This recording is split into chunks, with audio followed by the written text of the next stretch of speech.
11 p.m, 7 nights a week. Join us.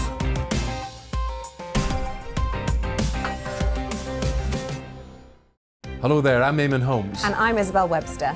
And we hope you can join us for Breakfast with Eamon and Isabel. You make me laugh out loud, belly laugh. Is that important first thing in the morning? Yeah, absolutely. And there's me trying to be deadly serious.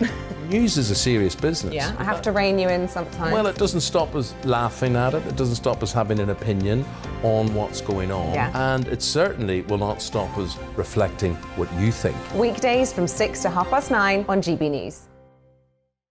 I'm Dan Wootton. Join me Monday to Thursday from 9 to 11 for the feistiest and most fun news debate on TV, where free speech reigns. I'll bring you a sharp take on the day's biggest stories, bombshell newsmaker interviews, and A-list guests.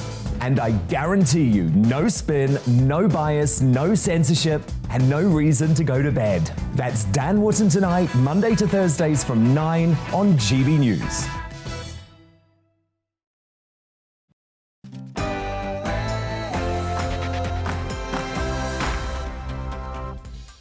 Hello and welcome to We Need to Talk About on GB News with me, Alex Phillips, where we get stuck into the big issues of the day that we need to look at in depth. Nothing is off the table and nobody will be getting cancelled for saying exactly what they think. Keeping me company today is the journalist and writer James Bloodworth, and here's what we've got coming up on the show. Russian claims that troops are being withdrawn are not borne out by reality, while the shelling of a nursery school in Luhansk has spread concerns Putin may be trying to stage a pretext to invasion. Foreign Secretary Liz Truss is about to make an address from Kiev. We'll be bringing that to you live as it happens.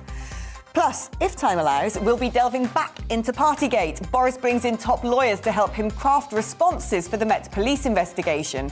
Meanwhile, the Lib Dems want to use parliamentary powers to demand that the Sue Gray report is published in full and that the police name names.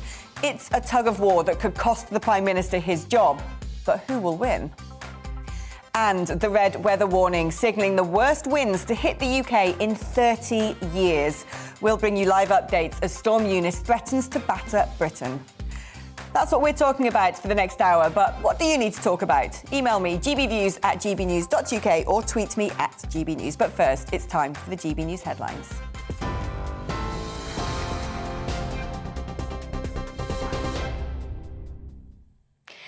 Good afternoon, it's 2:01. I'm Rhiannon Jones in the GB newsroom. A rare red weather warning has been issued for South Wales and southwest England ahead of Storm Eunice, which is due to hit the UK tonight. The Met Office says there's a danger to life from flying debris.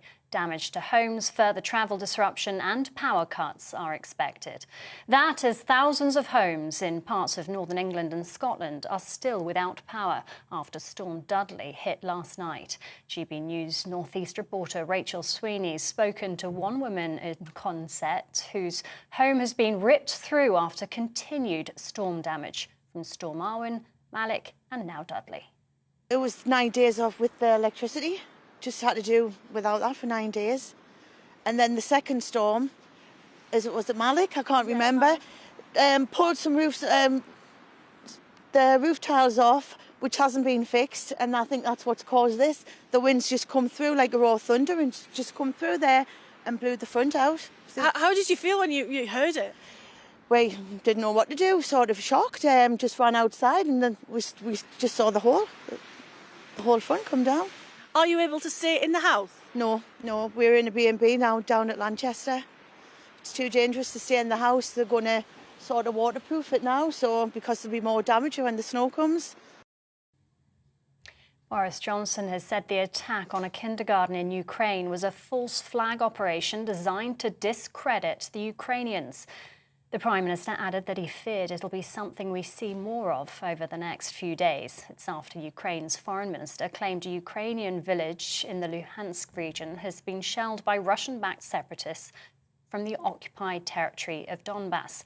The separatists have accused Ukrainian government forces of opening fire on their territory 4 times in the past 24 hours.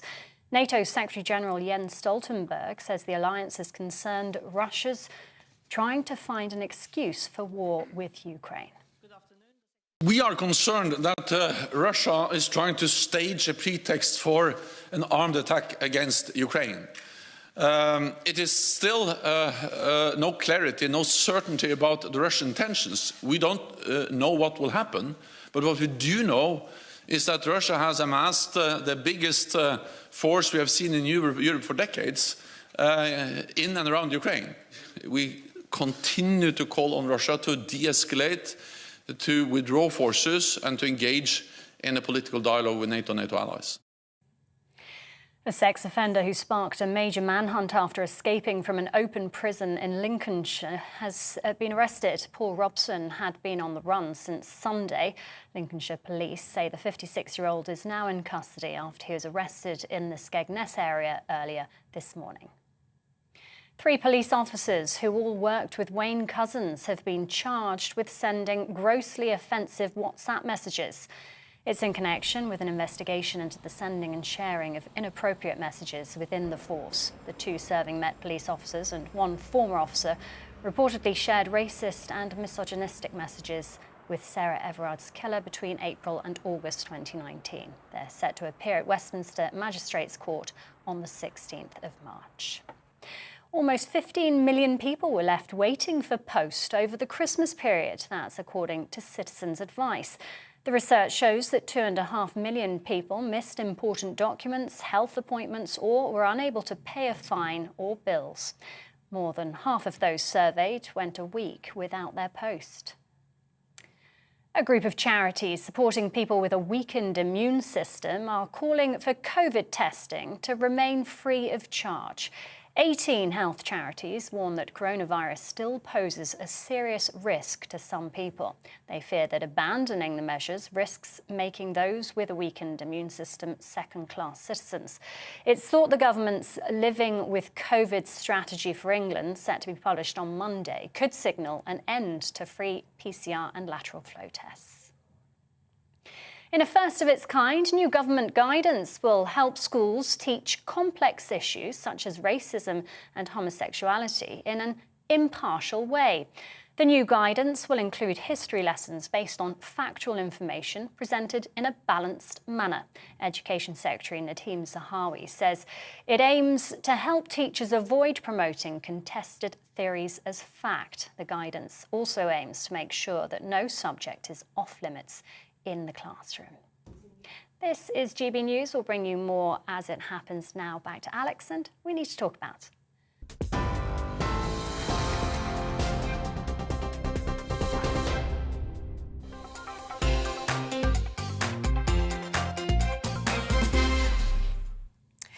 No signs of withdrawal or de-escalation. The words of Jens Stoltenberg, the NATO Secretary-General, on the mounting tensions along Ukraine's borders as a nursery school is shelled in the contested Luhansk region, with Ukrainian forces blaming Russian-backed rebels for the attack. Despite no lives being lost, fears have been fueled that Russia could be staging a pretext to justify invading Ukraine through false flag operations. Russia has amassed the biggest force seen for decades, with Western intelligence revealing that Putin's army are constructing pontoon bridges and field hospitals behind flanks of troops and weaponry, indicating a far more advanced operation than military drills would justify. The NATO chief reasserted that the alliance would continue to provide Ukraine with defence weaponry while keeping the door open to Russia to enter into diplomatic dialogues in order to de-escalate tensions. Well, we can speak now to journalist Milcha Babu, who is currently in Kiev. What's the atmosphere like in Ukraine at the moment? Well, as far as the capital goes, the tension among the political elite here is rising, given the context in the eastern part of the country. Briefly after we heard of the incidents in Luhansk, I made several phone calls to different politicians here in Ukraine, and everyone is actually talking about one thing and one thing only: Minsk agreement. Ukrainians here in Kiev understand the agreement as a way to move forward to a certain extent, and they believe that these incidents, these so-called false flag incidents, are a violation, a direct violation of the Minsk agreement, and they feel they can no longer engage with Russia in good faith, in dialogue, as everyone else is asking both parties at the moment to do.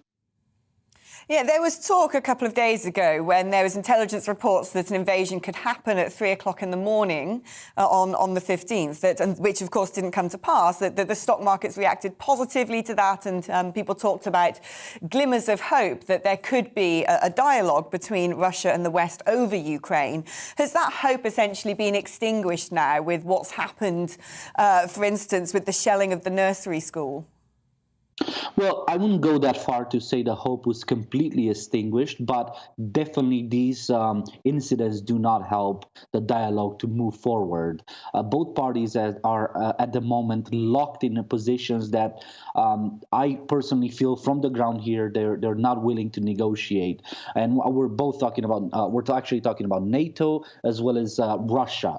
We just heard the Secretary General of NATO a couple hours ago saying we are willing to sit down and speak with Russia, but he didn't give any concession, any real moderation or willingness to negotiate something, and that is also true for Russia. Russia demands troops to be pulled out of Eastern Europe. It demands that Ukraine never joins the alliance. So at the moment, what we have is both sides locked in a position, and definitely these sort of incidents do not help. Also, we have to keep in mind that these incidents have happened before the media, the world was watching Ukraine as it watches it now.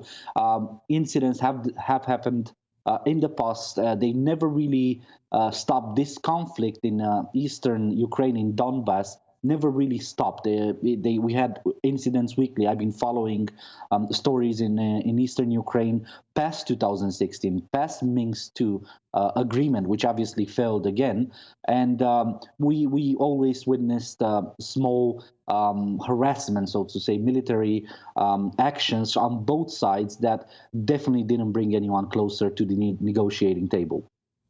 I mean, what's the feeling of whether there's a risk here that Vladimir Putin is essentially waiting for someone to light the blue touch paper somehow so he can justify an incursion or an invasion of Ukraine? Well, the feeling among Ukrainians are they are the victim, and but at the same time they do expect more from the West. They do expect more from the European Union and the United States. They're looking at the international community to step up and blame Russia and actually take some action, because these so-called harassment, these incidents will probably continue in the following days, as Boris Johnson said. And I think he's right. I mean, I'm here in Kiev, and everyone I spoke with today, they said, oh, yeah, this is just the beginning.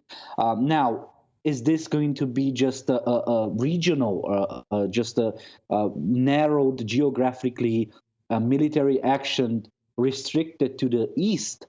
We will see. And even if that's so, we're still talking about cost of human lives of civilians, about suffering, and an ongoing conflict between Ukraine and Russia that is not going to solve anything, and it's going to put the markets and put Europe as in general in a high security context that we will see more buildup of NATO troops in countries like Romania, in Poland, and on the other side, what we're seeing is Russia doing pretty much the same thing, moving troops into Belarus and stationing them there long term. So these incidents are actually very serious. They might seem small now in the context of day-to-day conflict, but on the long term, these are the type of actions that will definitely make peace almost impossible. Milcha Barber, thank you so much. It's been fascinating listening to you live from Ukraine, and let's catch up again soon as we continue to monitor the events unfolding there. Thank you so much. We are, of course, waiting for Foreign Secretary Liz Truss, who's due to make an address from Kiev any moment now. When she appears, we will, of course, be crossing over to her live. Well, joining me in the studio is GB News Home Affairs and Security Editor Mark White. I mean, Mark, it seems to me that we had this moment where we thought, well, it's OK, he's not going to do anything. It's turning back into that game of chicken again, where you almost feel as if he's breadcrumbing, for want of a better word, you know, potentially laying out, staging these small events. We've heard Western intelligence talk about the possibility of creating false videos to portray humanitarian infractions in the East. I mean, everyone's still waiting to see what Putin's going to do. Yeah, as you mentioned a little earlier in your interview there, it looked as though, you know, with Wednesday passing and that deadline, effectively the US intelligence assessing that if Vladimir Putin at that point decided that he wanted to invade, then he could. He would have all of his military assets in place. Nothing happened.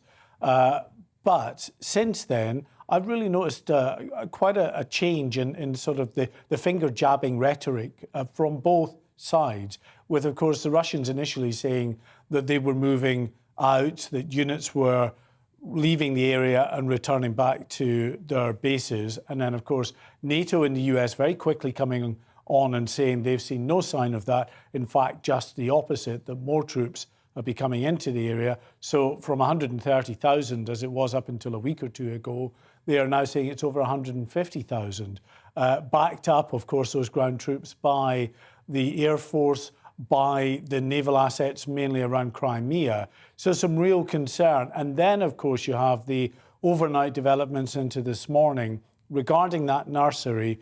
And this is a concern because it kind of fuels the school of thought of those analysts who believe that it's maybe just that pretext that Vladimir Putin is looking for, the excuse to go in, maybe not to invade Ukraine proper, but certainly in that area around Donbass, that area which has been for a number of years now involved in a low-level insurgency. I say a low-level insurgency, but some 15,500 Ukrainians have died in recent years as a result of that conflict.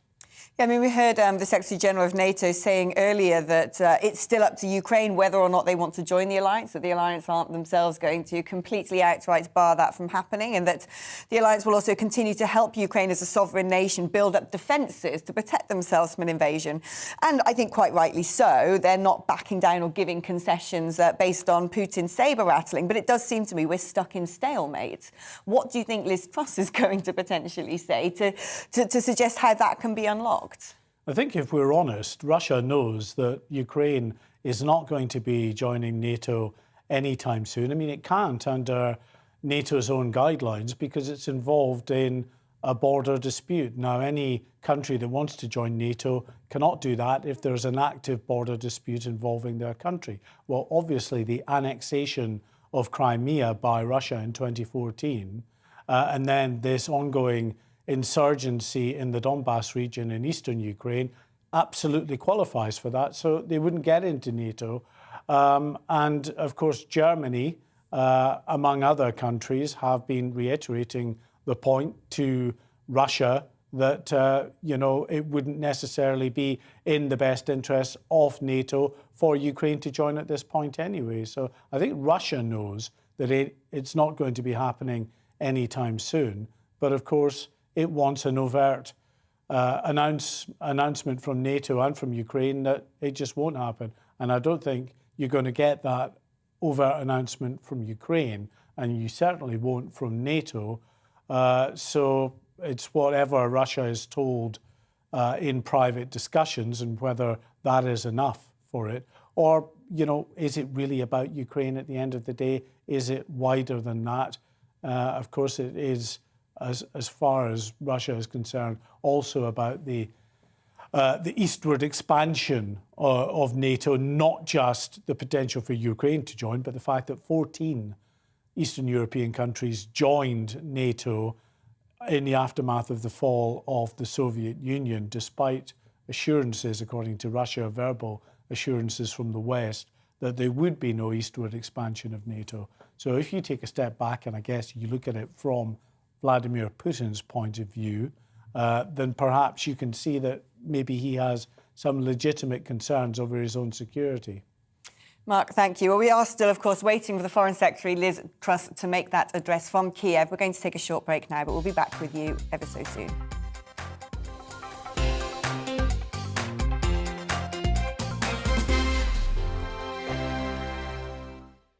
GB News is the UK's home of discussion and debate from all perspectives. To stay up to date on the latest stories, make sure that you subscribe to the GB News channel right here on YouTube. You can watch us live 24/7 across the whole world. You can also check out exclusive content and catch up on previous episodes of your favourite shows. Every day, we ask the questions that you'd ask, so why not add your voice to the conversation in the comments section? Don't forget to subscribe. We are GB News, Britain's news channel. Every night at 11 on GB News, we bring you the next day's stories the day before. It's basically like time travel. If it's a big story, we'll cover it, guaranteed. But we'll also have some fun along the way. Big opinions, big laughs. Sometimes big hair. This is Headliners, the paper review show that won't send you to sleep like the others will. 11 p.m, 7 nights a week. Join us.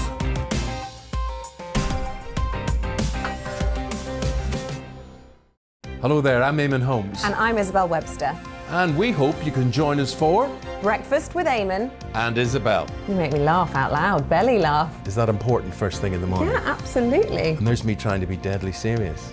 News is a serious business. Yeah, I have to rein you in sometimes. Well, it doesn't stop us laughing at it. It doesn't stop us having an opinion on what's going on. Yeah. And it certainly will not stop us reflecting what you think. Weekdays from 6 to 9:30 on GB News.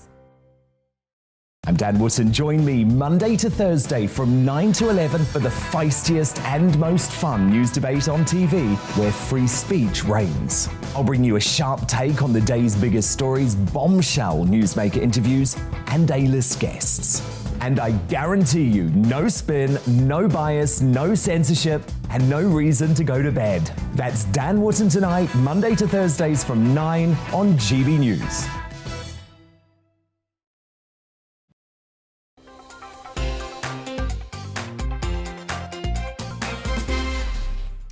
Welcome back to We Need to Talk About on GB News with me, Alex Phillips. We are, of course, waiting for Foreign Secretary Liz Truss to make an address from Kiev as tensions continue to rise in Ukraine. Well, I'm joined now by James back in the studio. And, the West's response has been very interesting on this. We had the press conference from the NATO Secretary-General earlier, Jens Stoltenberg, and talking about essentially that if Ukraine wants to join the alliance, that is still on the table. They're not going to rule that out.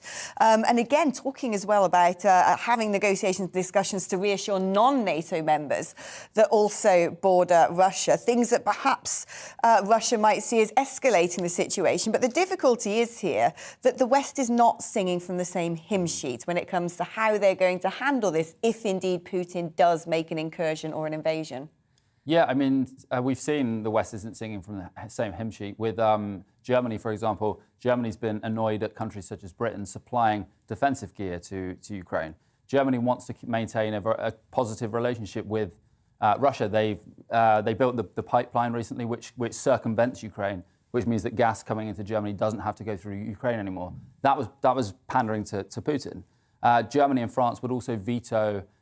Ukraine isn't going to join NATO because that would be vetoed by Germany and France, who have a different approach to Russia, for example, compared to Britain or America. There will be sanctions, I think. I think Germany and France will endorse sanctions. There's even a question mark, I think, over sanctions, with Germany at one point saying that they'd want Russia to be blocked from, or not to be blocked from the SWIFT international currency transit, which, of course, is the biggest mover of foreign currencies in the world, because a lot of EU banks are very dependent upon getting Russian loans repaid. But this is potentially serving to embolden Putin because he's trying to see what the West would do. And frankly, it seems like they're all shaken up and running around like headless chickens. Britain and America taking a far stronger lead geopolitically on this, but whereas a lot of European countries are perhaps compromised. Yeah, Putin's strategy it's been a disinformation strategy for a long time now, and it's also about division. So even if he doesn't invade a full-scale military invasion of Ukraine, if that doesn't happen, he's still, lots of people have left the country, the economy's taken a hit. You see the divisions within the country. You also see the divisions within Europe. So he's kind of, even if he does pull back now, and it ostensibly looks like a humiliation, he's actually, made some progress because he's sown division in Europe between France, Germany, and the UK. I was just going to say, though, I don't think we should just look at France and Germany, how they respond. I mean, there's lots of Russian money. There's more Russian money in the City of London and in property and the finance markets in this country than there is in France and Germany. So I think we should also be, in terms of a response, the UK shouldn't be a safe haven for the money of Putin's cronies anymore. Yeah, I mean, in fact, there was talk today of changing a visa system where essentially you could get the right to remain for 3 years and apply for citizenship if you came in with, I think it was £2 million worth of investments. The government are beginning to look at that, albeit very late in the day, too late, many would argue. But, we heard the NATO Secretary General talking about the probability or possibility, let's say, that Putin could stage these false flag events. And we've seen this shelling of a nursery. Thankfully, no lives were lost. That was in Luhansk, which is a disputed territory. And both Ukraine forces and the Russian-backed rebels have blamed each other for that. But it does seem to indicate that Putin is lying in wait for somebody else to light the blue touch paper, although it might be from him indirectly. Yeah, I mean, having seen this incident on the news, I think was it last night? To me, it seems conflict is much more likely now because this is out of the same playbook he used in 2014. So separatists, quote unquote, often with Russian forces embedded with them, they will launch some attack or provocation against the Ukrainian army. The Ukrainian army even fires a single shot back. Putin will use that as a pretext to invade because he will say, look, Russians are being attacked. I mean, the Russian foreign ministry is even, I think it was the foreign ministry or the Kremlin itself, has used the word genocide to describe what's going on in eastern Ukraine, which is ridiculously inflammatory language. But that's the kind of language he used in 2014 to justify the invasion of Crimea.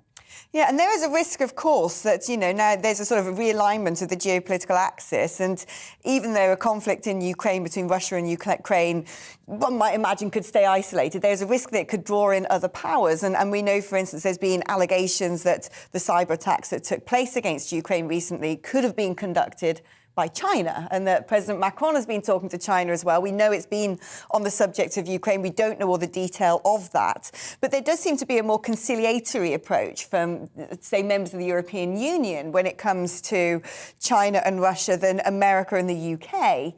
But the difficulty is, of course, if Putin does go into Ukraine, yes, we can apply sanctions. He controls the gas supply to Europe. And we're not going to send in troops to active combat, are we? No, I think we only rely on about 10% of our energy supplies from Russian gas. It's still significant, but I don't think we'd suffer as badly as some European countries.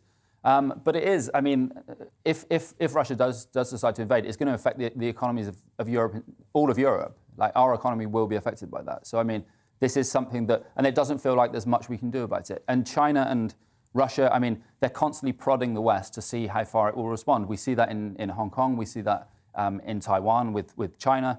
And we also see that with Russia in Ukraine. And it feels like at the moment, with the retreat from Afghanistan recently, the American and British forces, with the non-intervention in Syria over recent years, it feels like there's kind of, the West is retreating to some extent. There's no appetite anymore since Iraq for any kind of foreign entanglements. And for China and Russia, they are advancing into those spaces left behind as the West retreats. Yeah, and we've seen as well joint military exercises, and quite big ones in recent times, between Iran, Russia and China, which certainly sends a shiver down my spine. But we're going to see Liz Truss speak shortly. We've been waiting for her since 2 o'clock. We are, of course, going to go live when she does appear. What would you anticipate she's going to say? There seems to have been a conveyor belt of European leaders flying into Moscow and Kiev lately, all repeating the same lines when it comes to the integrity of NATO, the sovereignty of Ukraine, but no progress is being made. How on earth can she unlock Ukraine from this crisis? Yeah, I mean, I don't expect to hear, unless there's fresh intelligence that's emerged that she possesses, and we haven't been told of that yet. I don't see that this speech will be very different from before. There'll be talk about Ukrainian sovereignty, and she will have a good point. I mean, Ukrainian sovereignty, Ukraine isn't going to join NATO, but if you respect a country's right to self-determination, it should be free to decide which other countries it aligns with. And Russia saber-rattling like this, that's what's driving these countries to want to join NATO. I mean, we hear the words NATO expansion or NATO expansionism. Well, NATO isn't just expanding. I mean, these countries, Georgia, for example, and Ukraine, they want to join NATO precisely because they're afraid of Russian aggression. And the more Russia saber-rattles like this, the more those countries will be driven into the arms of NATO. I mean, Liz Truss will... I think these kind of themes will be what she touches on today. I mean, I don't think there's been any fresh escalation since last night. So, I mean, during this whole period, Russia's been saying essentially that the West are the ones provoking war by constantly talking about what he's doing with his troops on his soil and alleging that, you know, it was misinformation from the West about there was going to be this invasion that didn't happen. Is there a risk, actually, that the West's response to this, and as we're doing now, we're talking about it obsessively, is playing into Putin's hands? I mean, I don't think there's any sense that the West would respond militarily. I think Joe Biden's been very clear that would not happen. The British government doesn't have the means to repel a Russian invasion of Ukraine anyway. I think the leaders have been fairly clear that there isn't going to be a military response. I think it's fair enough to say that there will be sanctions if Putin does invade. There has to be some punishment, and Putin has to be aware that there'll be some punishment. The problem with sanctions, though, is that they affect ordinary Russians. And lots of Russian money is not in Russia. It's been siphoned away abroad, including here. So, I mean, sanctions have to actually target... there needs to be more due diligence, for example, about Russian money in terms of owning companies in London or buying property in London. But, I mean, this will be Putin's war. I don't think the West has done a great deal to provoke it. No, I mean, well, while we are waiting for Foreign Secretary Liz Truss to make that address live from Kiev, let's have a listen to what the NATO Secretary-General Jens Stoltenberg said earlier today. We are concerned that Russia is trying to stage a pretext for an armed attack against Ukraine.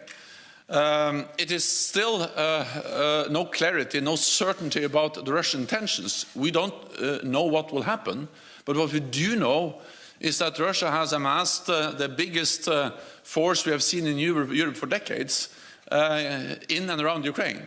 We continue to call on Russia to de-escalate, to withdraw forces and to engage in a political dialogue with NATO allies. So there you have Jens Stoltenberg calling on Russia to de-escalate and enter into a dialogue. Well, arguably, Putin has said very clearly what it is he wants, absolute reassurance that Ukraine will never join NATO. Perhaps this is Putin looking for a way out, and if NATO said that, he'd say, well, there you go, job done. You know, he's got a scalp to take home, but NATO's not going to do that. No, I mean, NATO can't... NATO decides who joins. They have a vote on it. I mean, Ukraine is not going to join because France and Germany will veto it. But they can't, say that a country can never join because the main principle of the alliance is supposed to be democracy, and the principle of democracy is self-determination. So it's up to Ukraine who it forms alliances with. It's not for France, Germany, the UK to say to Ukraine it can never form an alliance with other European countries. It's just not able to do that. James, thank you. Well, while we are continuing to wait for Liz Truss to make her address live from Kiev, you are with GB News on TV and DAB Radio. But first, let's have a little look on the news headlines.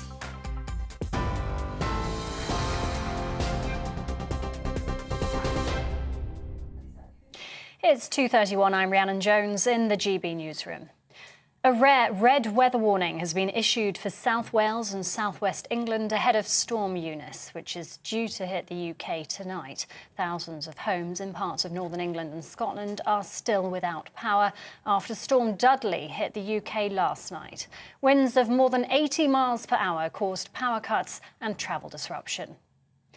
Prime Minister Boris Johnson has said the attack on a kindergarten in Ukraine was a false flag operation designed to discredit the Ukrainians, adding that he feared it's a thing we'll see more of over the next few days. It's after Ukraine's foreign minister claimed a Ukrainian village in the Luhansk region has been shelled by Russian-backed separatists from the occupied territory of Donbass. 3 police officers have been charged with sending grossly offensive WhatsApp messages to Wayne Couzens. The 2 serving and 1 former Met police officers reportedly shared racist and misogynistic messages while working with Sarah Everard's killer between April and August 2019. They're set to appear at Westminster Magistrates Court on the 16th of March.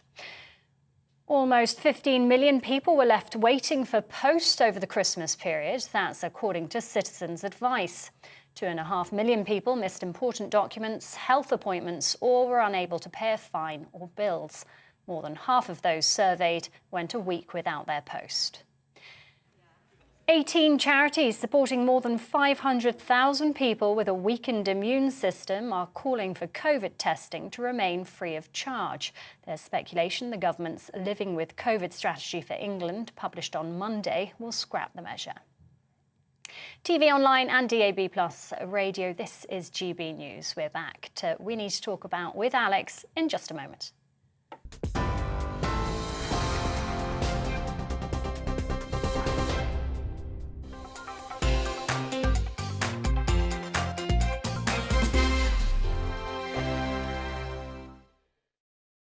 GB News is the UK's home of discussion and debate. From all perspectives. To stay up to date on the latest stories, make sure that you subscribe to the GB News channel right here on YouTube. You can watch us live 24/7 across the whole world. You can also check out exclusive content and catch up on previous episodes of your favourite shows. Every day, we ask the questions that you'd ask, so why not add your voice to the conversation in the comments section? Don't forget to subscribe. We are GB News, Britain's news channel. Every night at 11 on GB News, we bring you the next day's stories the day before. Basically like time travel. If it's a big story, we'll cover it, guaranteed. But we'll also have some fun along the way. Big opinions, big laughs. Sometimes big hair. This is Headliners, the paper review show that won't send you to sleep like the others will. 11 p.m, 7 nights a week. Join us.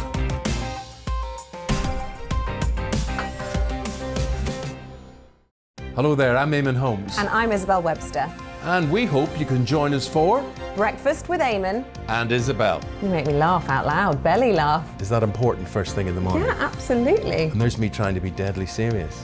News is a serious business. Yeah, I have to rein you in sometimes. Well, it doesn't stop us laughing at it. It doesn't stop us having an opinion on what's going on. Yeah. And it certainly will not stop us reflecting what you think. Weekdays from 6 to 9:30 on GB News. I'm Dan Wootton. Join me Monday to Thursday from 9 to 11 for the feistiest and most fun news debate on TV, where free speech reigns. I'll bring you a sharp take on the day's biggest stories, bombshell newsmaker interviews, and A-list guests. And I guarantee you, no spin, no bias, no censorship, and no reason to go to bed. That's Dan Wootton tonight, Monday to Thursdays from 9 on GB News.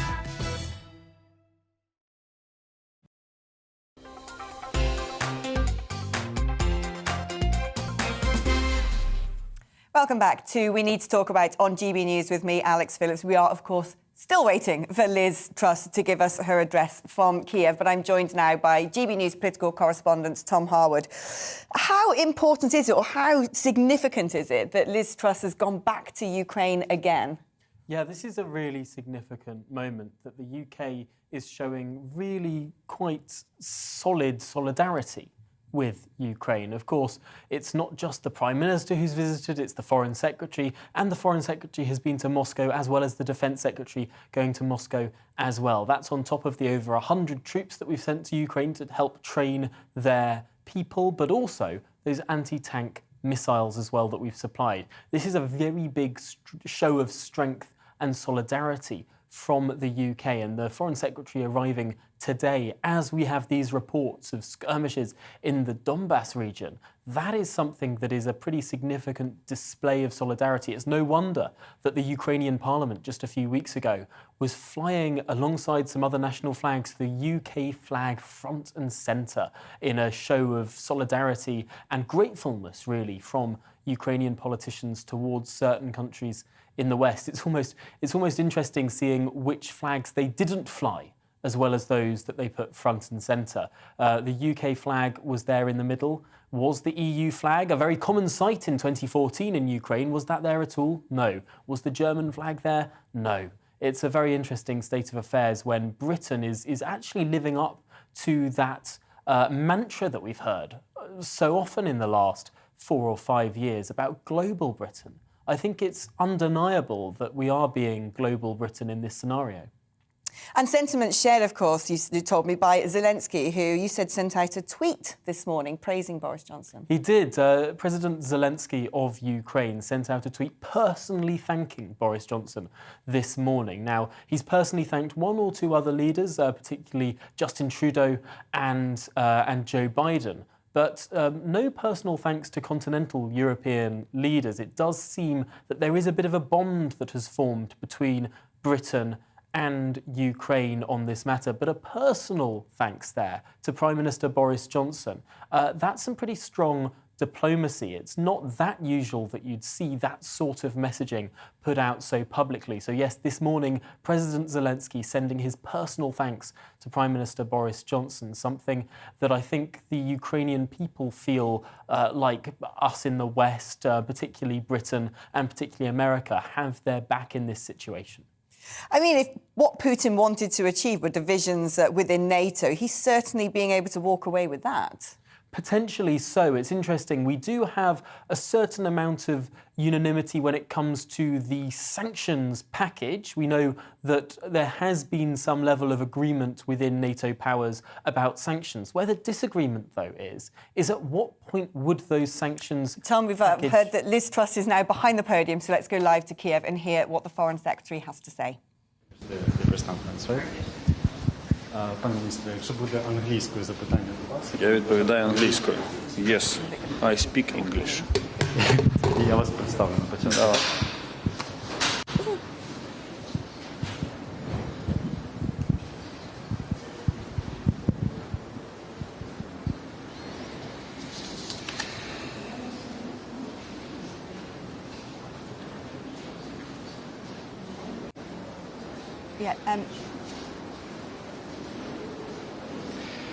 Доброго вечора всім. Спільна прес-конференція міністра закордонних справ України Дмитра Кулеби та державної секретарки у закордонних справах і справах співдружності націй та розвитку Великої Британії Ліз Трасс.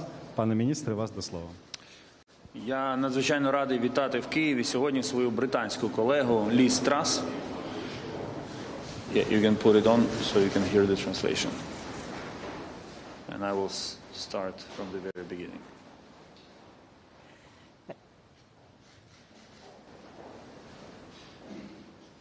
Okay, are you good? Can you hear the interpreter? We are, of course, waiting for that press conference and for one of the 2 leaders there to begin making that address. Liz Truss joined there by her Ukrainian counterpart live from Kiev. It could be a pivotal moment, a seminal moment, as these tensions continue to amass, Tom. Certainly, because it's not just about the support in terms of personnel and hardware. It's also about the pressure that can be applied politically. And this is really a diplomatic visit. We've seen that the Defence Secretary has gone around and promoted the fact that the UK is supplying NATO with its only aircraft carrier up in the Baltic Sea. We've been supplying troops on the ground for training purposes. We've been supplying anti-tank missiles as well. But this visit from the Foreign Secretary is about the diplomatic pressure that could be applied, and particularly that sanctions package that the Foreign Office has been so heavily involved in negotiating, the sort of the more delicate negotiations that need to take place in terms of dissuading, not just with the big stick of military hardware, but also with the nous of dialogue. Yeah, we are, of course, waiting for Liz Truss to speak. We understand that at the moment the press conference is being conducted in Ukrainian, so I don't know if any of you out there can translate I certainly cannot. Yeah, Tom, I mean, it is a very interesting situation, but perhaps there's a risk here that if Britain is going to talk up its involvement and the fact that it has been leading from the front when it comes to delivering armaments, defensive armaments to the Ukraine, that perhaps Vladimir Putin could translate that quite willfully into being an act of provocation.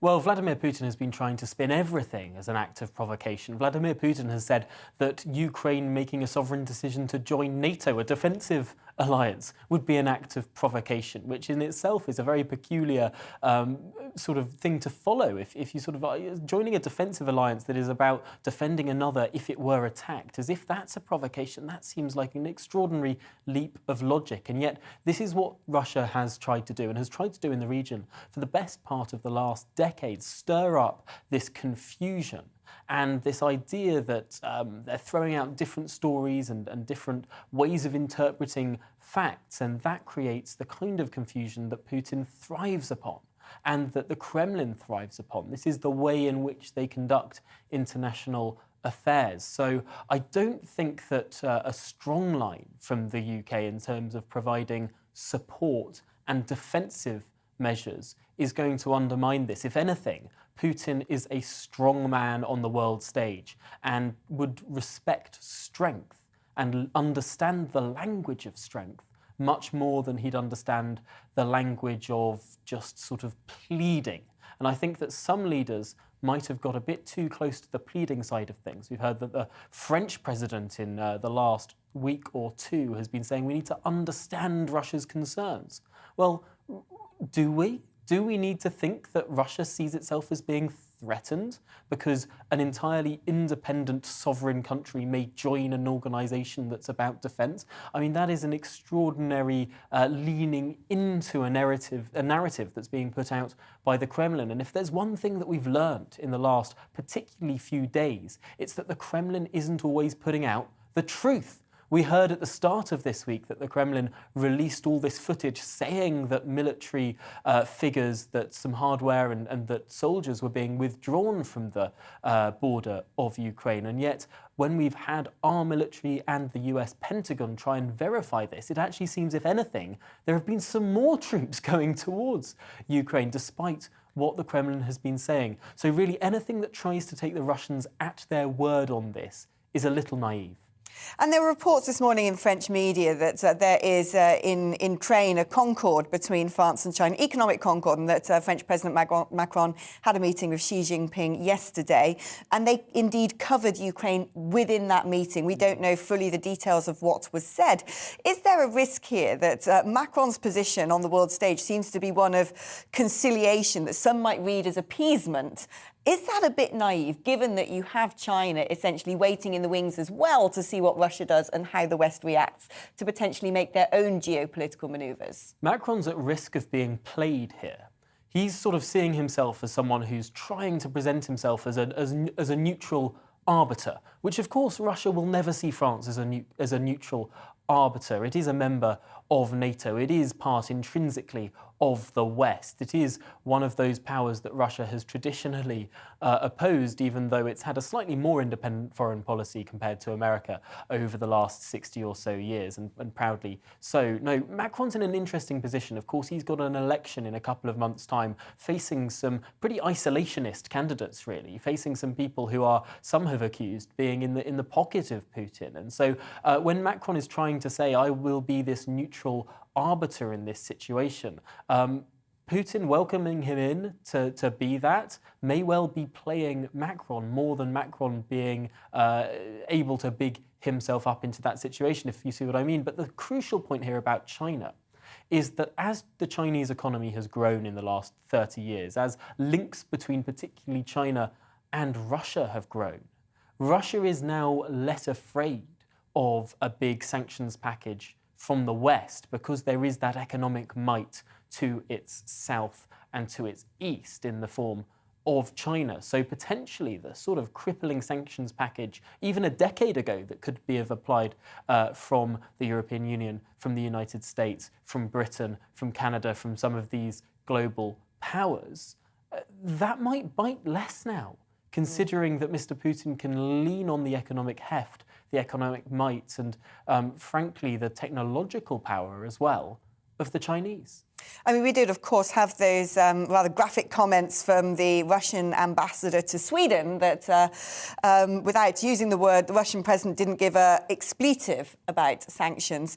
Is the problem not here that we know that Germany are, and actually a lot of European nations are very sensitive about the concept of sanctions and how deep they will go, because there's a lot of liability to Russian banks, especially among European banks? Oh, absolutely. And it goes further than financial services as well. There's been accusations that the British have been a little trepidatious when it comes to those oligarchs that own a lot of property in London that send their children to good British schools. But also more than that, of course, the sort of Germanys of this world and their reliance on Russian gas, particularly after that disastrous decision to shut down their nuclear power stations at the start of the last decade. I mean, this has been a very precarious situation for many in the West, and we have not yet seen what this much talked about package of sanctions actually contains. All we've heard is the sort of whispers and the diplomatic soundings that this will be a hefty package that will hurt Russia, but we don't know actually what's in it. This has been the subject of intense negotiations between Western powers. So really, until that is said, does the Nord Stream 2 pipeline contain within it, for example? Right, we can cross back to Kiev, where Liz Truss is now making an address. With my good friend Dmytro, I am here today to show the United Kingdom's steadfast support for Ukraine. I'm very impressed that despite the Russian aggression towards Ukraine, that life here in Kiev goes on.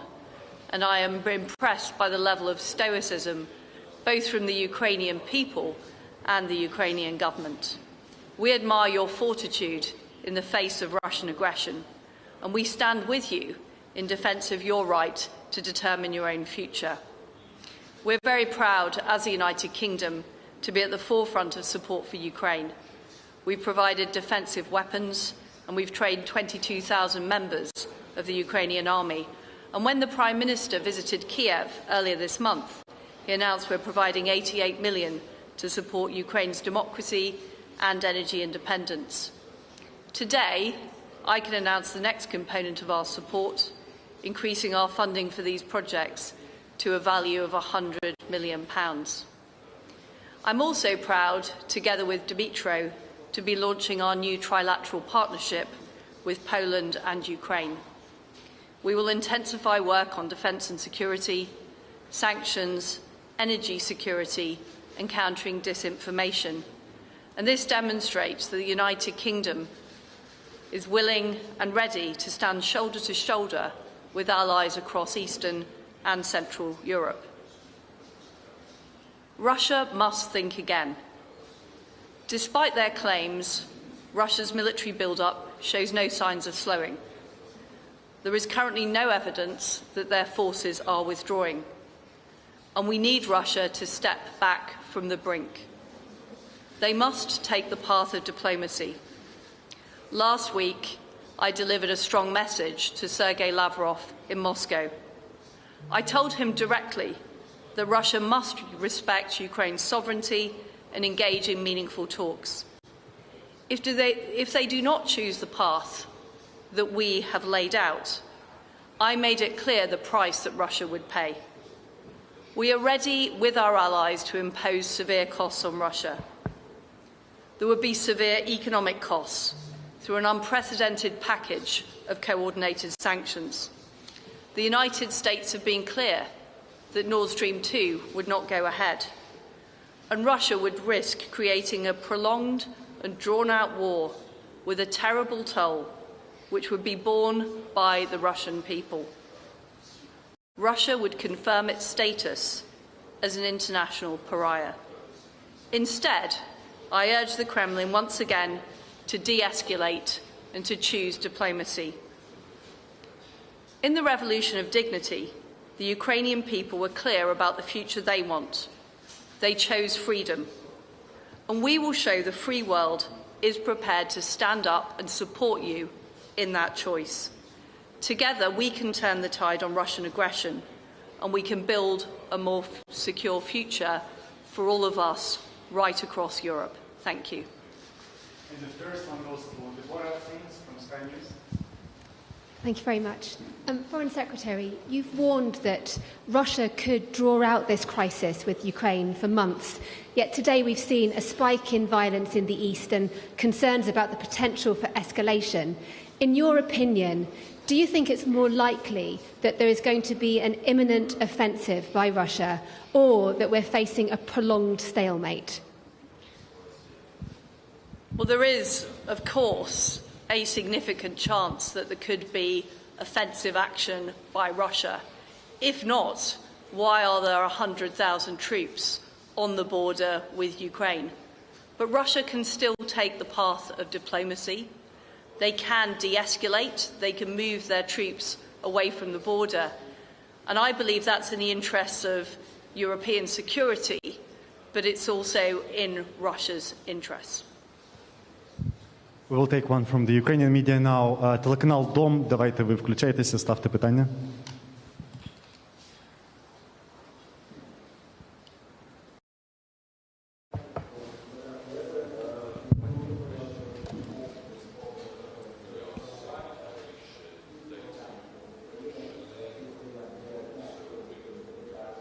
Well, there we heard Foreign Secretary Liz Truss making that address, saying that there will be continued support from the UK to Ukraine.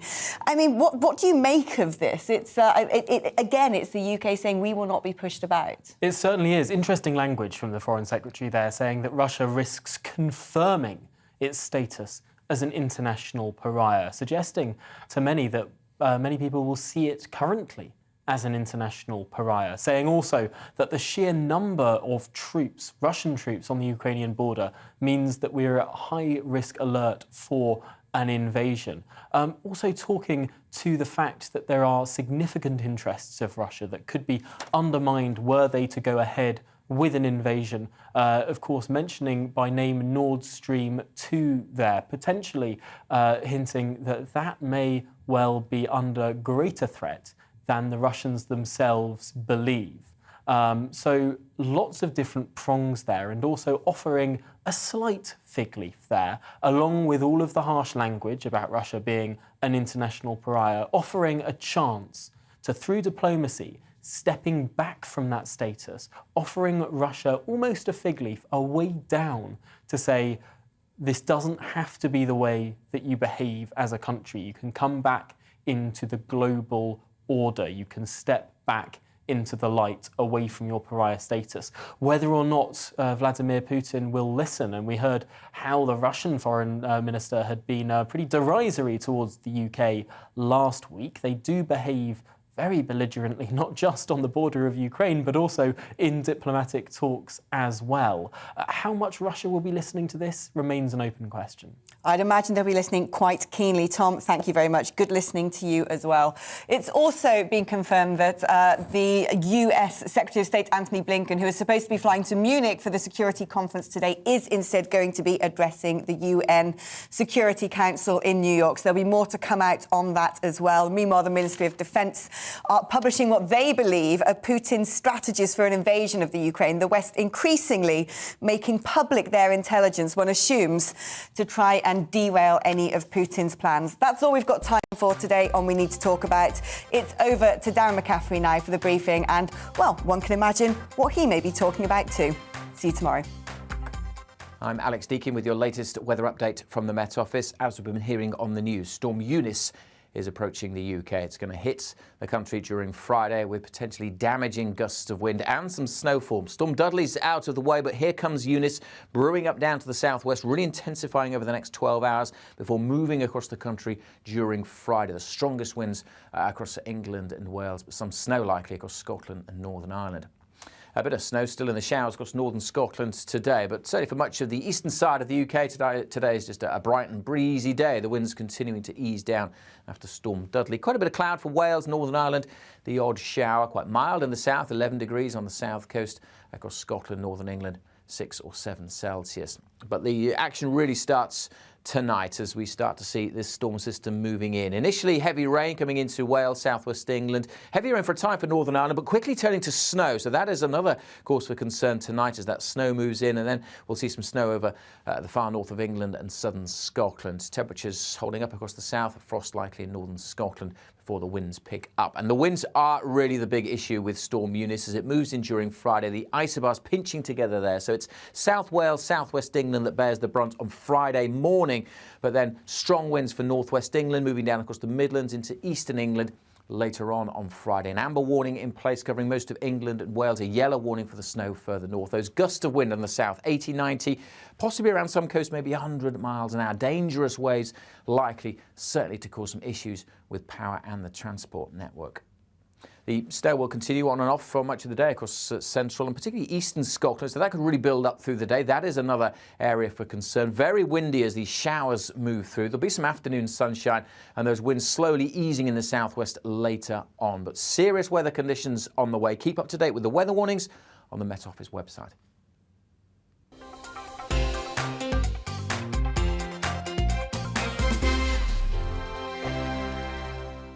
GB News is the UK's home of discussion and debate from all perspectives. To stay up to date on the latest stories, make sure that you subscribe to the GB News channel right here on YouTube. You can watch us live 24/7 across the whole world. You can also check out exclusive content and catch up on previous episodes of your favourite shows. Every day, we ask the questions that you'd ask, so why not add your voice to the conversation in the comments section? Don't forget to subscribe. We are GB News, Britain's news channel. Every night at 11 on GB News, we bring you the next day's stories the day before. It's basically like time travel. If it's a big story, we'll cover it, guaranteed. But we'll also have some fun along the way. Big opinions, big laughs. Sometimes big hair. This is Headliners, the paper review show that won't send you to sleep like the others will. 11 p.m, 7 nights a week. Join us.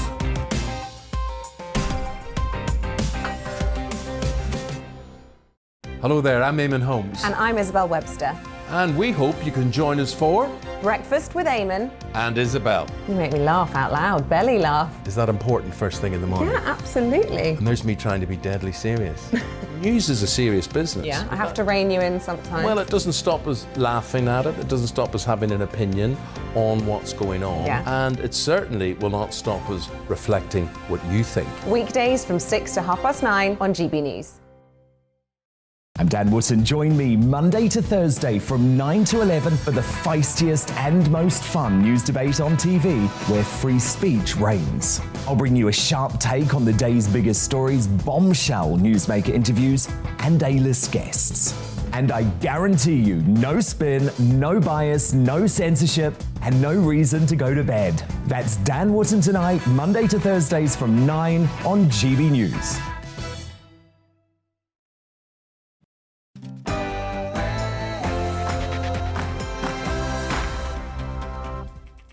Very good afternoon and welcome to the Briefing PM, your fix of all the latest political news, debate and analysis here on GB News. I'm Darren McCaffrey and here's what's coming up over the next hour. We'll be looking at the impact of the rising cost of living as it continues to put pressure on millions of households across the country and indeed on the government. What should the government be doing? We'll be speaking to MPs about that. Also, in the last couple of minutes, Liz Truss in Ukraine saying that the UK stands shoulder to shoulder to defend their right to decide their future. This comes as many in Europe are calling for an EU army. Is that the solution? We'll be discussing that. And the former Deputy Prime Minister, Nick Clegg, remember him? Well, he bagged himself a top job at Meta or Facebook. However, is he the right man for that job? And how much is he earning? We'll be discussing all that, plus so much more. And as always, do get in touch whether you care about cost of living, Russia, or frankly, anything else. Email us gbviews@gbnews.uk, or you can tweet me @gbnews. Very good afternoon. Welcome to the programme, but first, just after 3, is the headlines at the top of the hour.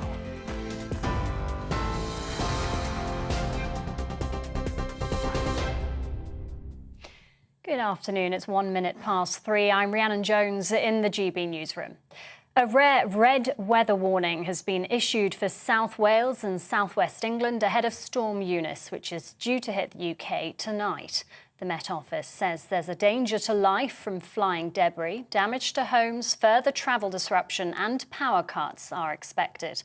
Thousands of homes in parts of northern England and Scotland are still without power after Storm Dudley hit last night.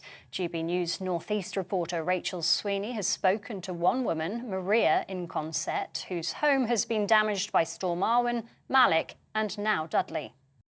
It was 9 days off with the electricity. Just had to do without that for 9 days. And then the second storm pulled some roofs, the roof tiles off, which hasn't been fixed. And I think that's what's caused this. The winds just come through like a raw thunder and just come through there and blew the front out. How did you feel when you heard it? We didn't know what to do, sort of shocked. Just ran outside and then we just saw the whole front come down. We're in a B&B now down at Lanchester. It's too dangerous to stay in the house. They're going to sort of waterproof it now, so because there'll be more damage when the snow comes. Boris Johnson says the attack on a kindergarten in Ukraine was a false flag operation designed to discredit the Ukrainians, and he fears it's a thing we'll see more over the next few days. It comes after Ukraine's foreign minister claimed a Ukrainian village in the Luhansk region has been shelled by Russian-backed separatists from the occupied territory of Donbass.